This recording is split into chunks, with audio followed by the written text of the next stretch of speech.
dịka ụzọ esi akwado gọọmenti Anambra steeti na oke na ọrụ nke ichekwaba ndụ nakwa akụnụba ụmụafọ. Kansụl ime obodo Anọcha achịkwabago agba nke mbụ nke ịchụnta ego maka mmepe nakwa nchekwa iji wee weta ọsịsa ga-atọ atọ nye nsogbu enweghị nchekwa ọkachasị na ya bụ kansụl ime obodo. Ya bụ ọgbakọ summit were ọnọdụ na agụlụ nke onye nọ n'isi oche ya bụ Chief Chukwuemeka Obielom bụ nke dụkọtara ndị wetara isi n'ọrụ gọọmenti, ndị eji okwu ha agba izu, ndị isi ọrụ nchekwa, ndị isi ụlọ mmepụta ngwaahịa nakwa ndị eze ọdịnala dịgasị iche iche. Onye ụlọ bụ Chinelo Ọnwụzilike kọrọ anyị akụkọ a ka o si gaa.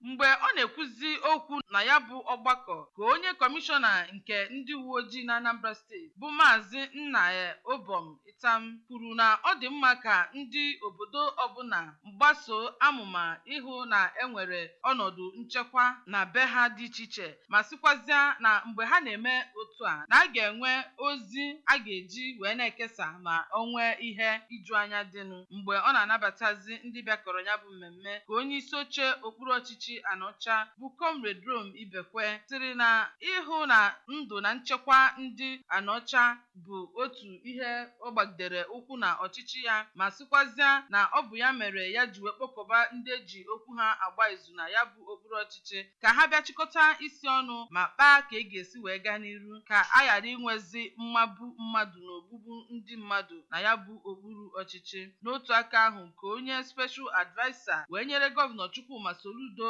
on Security bụ Vice Marshal Ben Chobi kwupụtara na Anambra steeti bụ nke na-aga n'iru na esikwe na ngalaba nke Public Private Community Partnership Model wee na-enwekwe mmepe tọrọ atọ, ma sịkwazịa na ọ dị mkpa n'oge ugbu a ka adọnyekwe ukwu n'ebe ọ gbasara ọnọdụ nchekwa. Abụ m Chinelo Ọnwụzilike maka akụkọ ụwa ABS.